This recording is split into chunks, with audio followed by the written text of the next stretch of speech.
नमस्कार मित्रांनो, तुम्हा सर्वांचे रश्मीस फूड फॅक्टरीमध्ये मनापासून स्वागत आहे.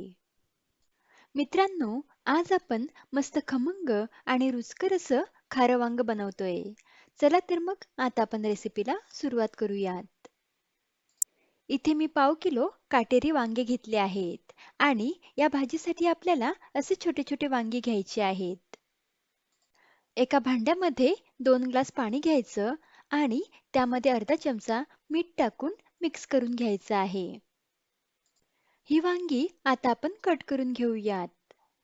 वांगी कापताना वरचं थोडं देठ कापायचं आणि त्यावरचे काटे सुरीच्या साहाय्याने काढून घ्यायचे. आणि त्यानंतर ह्या वांग्याला एक उभा आणि एक आडवा काप द्यायचा. आणि हे वांगे कापल्यावर आतमध्ये चेक करायचं. वांगे खराब तर नाही ना? हे बघा, वांगी अगदी छान आहेत. आता ही कापलेली वांगी आपण मिठाच्या पाण्यात टाकूयात, जेणेकरून ही वांगी काळी पडणार नाहीत. इथे मी सर्व वांगी अशा पद्धतीने कट करून घेतली आहेत. आता आपण ह्या भाजीसाठी लागणारा मसाला बनवून घेऊयात. त्यासाठी एका कढईमध्ये 1 इंच दालचिनीचा तुकडा आणि 2 चमचे धने टाकून मध्यम गॅसवर हे धने आणि दालचिनी मिनिटभर परतवून घेऊयात. मिनिटभर परतवल्यावर हे धने आणि दालचिनी काढून घेऊयात. त्यानंतर कढईमध्ये पाव कप शेंगदाणे टाकूयात आणि भाजून घेऊयात. हे भाजलेले शेंगदाणे पण एका प्लेटमध्ये काढून घेऊयात. त्यानंतर 2 चमचे कापून घेतलेलं सुकं खोबरं कढईमध्ये टाकूयात आणि तांबूस रंगावर परतवून घेऊयात. इथे तुम्ही सुक्या खोबऱ्याऐवजी ओलं खोबरं सुद्धा वापरू शकता. खोबरं परतवून झाल्यावर एका प्लेटमध्ये काढून घेऊयात. त्यानंतर या कढईमध्ये एक छोट्या आकाराचा कांदा असा लांबसर कापून घेतला आहे. तो यामध्ये टाकूयात आणि अगदी अर्धा चमचा तेल टाकूयात. त्यानंतर यामध्ये 7 ते 8 लसूणच्या पाकळ्या आणि 1 इंच आल्याचा तुकडा यामध्ये टाकून मस्त सोनेरी रंगावर हे जिन्नस परतवून घेऊयात. कांदा, लसूण व अद्रक व्यवस्थित परतवून झाल्यावर एका प्लेटमध्ये काढून घेऊयात. त्यानंतर याच कढईमध्ये 2 चमचे तेल टाकूयात आणि या तेलामध्ये आपण कापून घेतलेली वांगी व्यवस्थित पाणी निथळून यामध्ये टाकूयात. आणि पाव चमचा मीठ टाकून ही वांगी लो फ्लेमवर व्यवस्थित परतवून घेऊयात.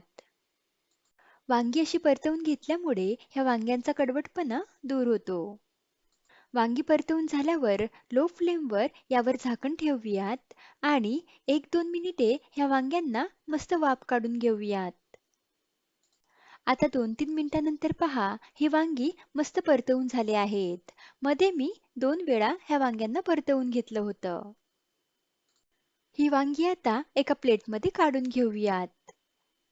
त्यानंतर मिक्सरच्या भांड्यामध्ये आपण भाजून घेतलेली दालचिनी, धने आणि खोबरं आणि शेंगदाणे मिक्सरच्या भांड्यामध्ये टाकून मिक्सरला थोडं जाडसरच वाटून घेऊयात.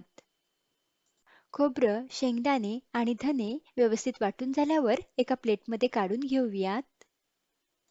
आणि त्याच मिक्सरच्या भांड्यामध्ये आपण भाजून घेतलेला कांदा, लसूण, अद्रक आणि 6 ते 7 हिरव्या मिरच्या आणि मुठभर कोथिंबीर यामध्ये टाकून पाणी न टाकताच मिक्सरला व्यवस्थित वाटून घेऊयात. इथे आपलं वाटण व्यवस्थित वाटून झालं आहे. आता आपण या भाजीला फोडणी देऊयात. कढईमध्ये 3 चमचे तेल टाकून घेऊयात.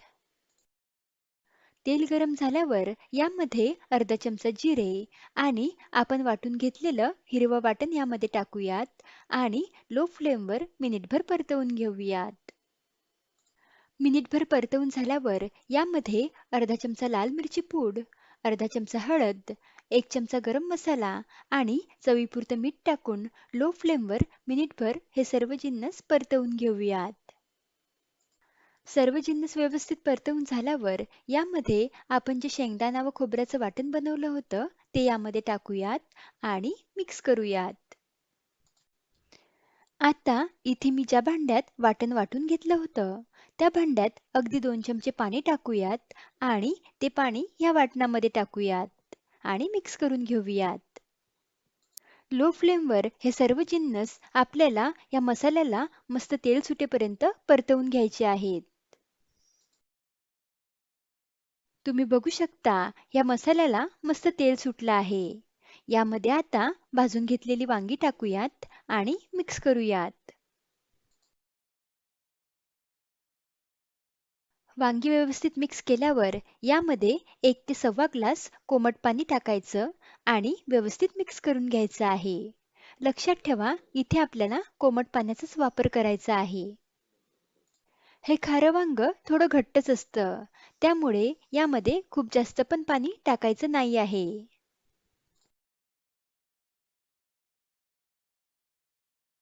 यावर आता झाकण ठेवूयात आणि गॅसची फ्लेम लो करून ही वांगी मस्त शिजवून घेऊयात.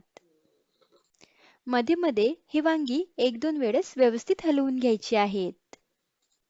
आता 5 मिनिटांनंतर पहा, या भाजीला मस्त तेल सुटलं आहे आणि कलर पण खूप मस्त दिसत आहे.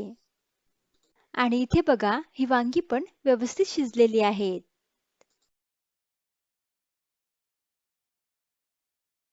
यावर आता थोडी बारीक चिरलेली कोथिंबीर टाकूयात आणि मिक्स करूयात आणि गॅस बंद करूयात.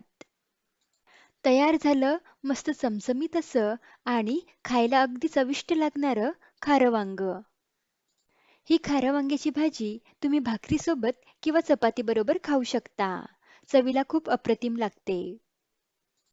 रेसिपी आवडल्यास व्हिडिओला लाईक आणि शेअर आणि चॅनलला सबस्क्राईब जरूर करा. लवकरच भेटूयात अशाच एका रुचकर रेसिपीसोबत. तोपर्यंत धन्यवाद.